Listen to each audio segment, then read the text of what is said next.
Forget everything complicated you've learnt about painting trees, because this method is so simple even a beginner can do it. So in this video I'm going to show you an easy way to paint trees. No need to paint every single leaf, I'm going to show you an easy way to do this.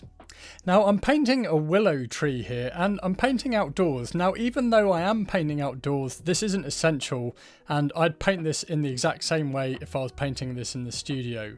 So I'm painting in far north New Zealand in my local area, and this willow tree often catches my eye when I'm out driving around scoping out locations to do painting outdoors, also known as plein air painting. So I'm painting on an 8" by 10" linen canvas panel made by Seascape, and if you want to get some, I'll put a link in the description box below. And I'm using oil paints and they're made by Blue Ridge Oils, and again if you want to get some, I've put a link in the description box below. Now to paint your trees in an easy way, I'd first of all, with a scene like this, is start with the tree first and start by painting the darkest values first. So in this case it's painting the shadows here in the tree's canopy, and for this I just use a mix of ultramarine blue with a little yellow ochre. Now trees are generally some of the darkest values in the landscape, and because this tree is in the foreground we're going to have some pretty dark values.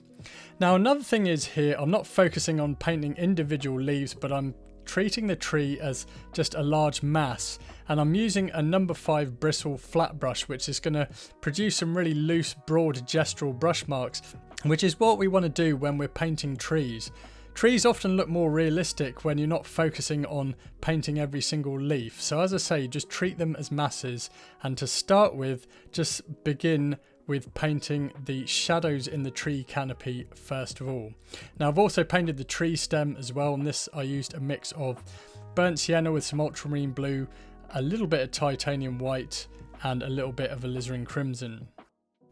Now next here I'm painting the tree's canopy that's in light, and for this I've used a mix of yellow ochre with cadmium yellow medium and ultramarine blue. Then I've also mixed in some titanium white, a little phthalo green and a little bit of burnt sienna. Now the burnt sienna I use to round off the green, and it contains red, which is its colour opposite. So this means that it will start to balance out the green and make it look more natural and organic. So if your greens are looking a bit out of control and unnatural, add a colour that contains red and your greens will look much more natural.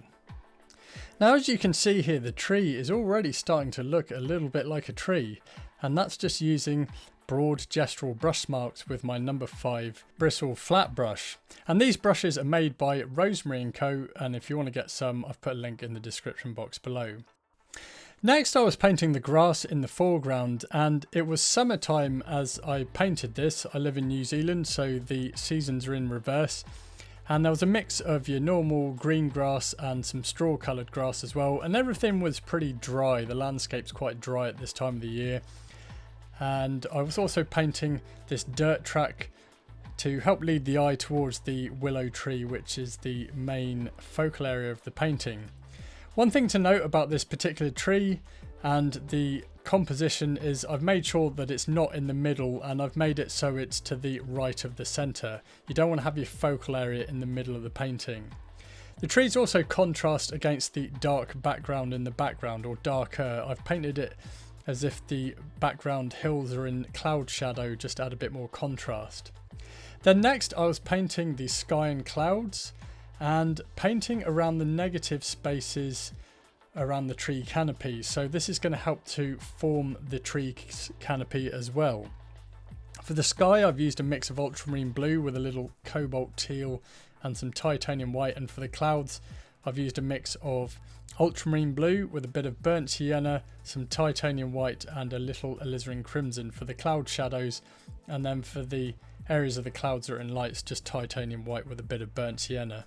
And then I can mix the light areas of the clouds in with the shadows and just blend in some of the colours on the canvas.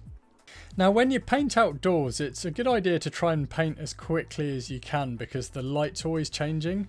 And also, you never know if it's going to cloud over. So this is one reason why I paint my dark values first, my darkest darks first, and then it doesn't matter if the light changes. And I've applied this same method to my studio painting, and I found that my studio painting was easier and also just speeded up the whole process anyway. I just got more confident with my brushwork.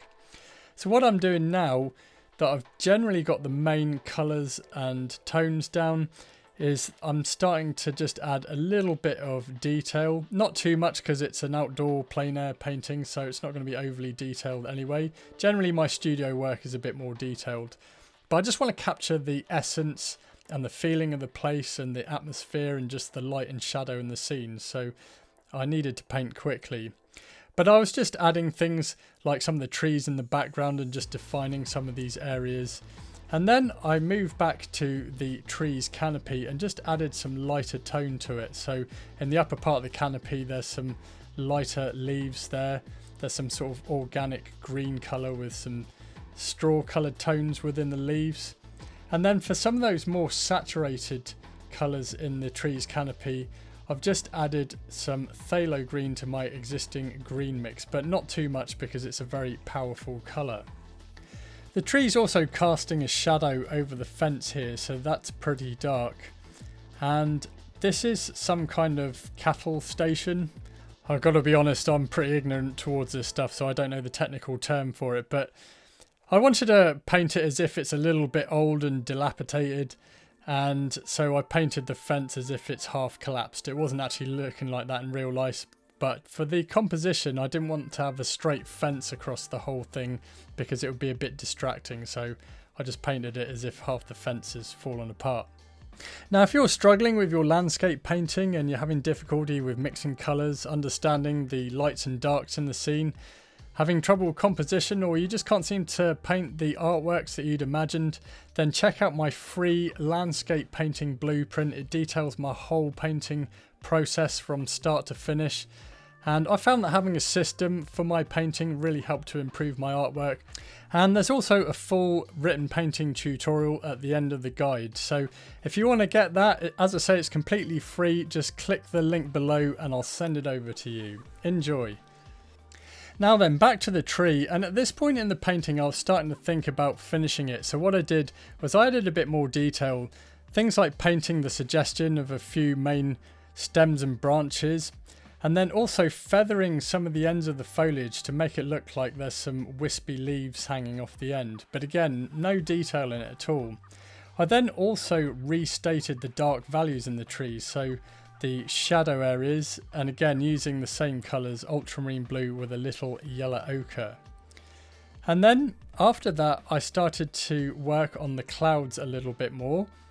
I painted some highlights on them, and as I was using Liquin Original, which is the medium I mixed into the oil paint, what this does is it speeds up the drying time, so I was able to take advantage of that whilst I was painting outdoors, and actually the paint was already starting to dry a little bit, so I was able to just layer across some more paint on those clouds with a lighter tone, so pretty much titanium white with a little bit of yellow ochre mixed in.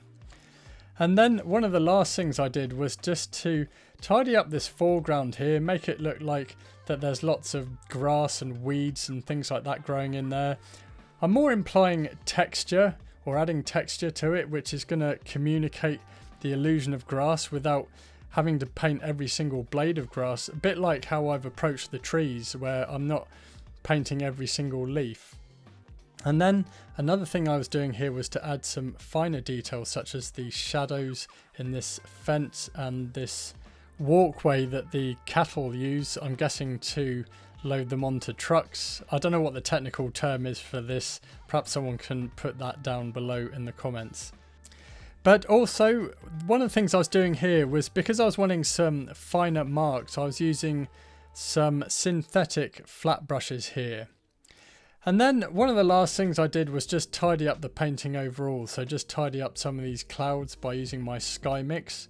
The sky mix is really good for just painting around the negative spaces around the clouds, but also around the tree's canopy as well. So you can use that for shaping things like trees, and also painting things like sky holes as well, which is also just going to add to the shape and definition of the trees overall.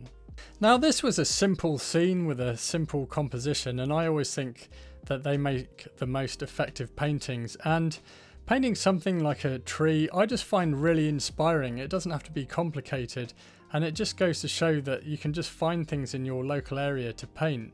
I just think trees are so beautiful and I just love painting them, especially outdoors. So I had a real nice afternoon painting the scene.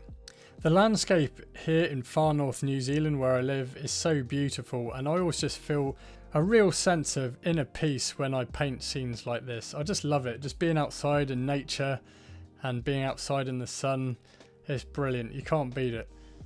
So I hope this video inspires you to paint trees, and if you'd like to learn more about painting trees, then check out this video here. Thanks for watching, and I'll see you in the next video.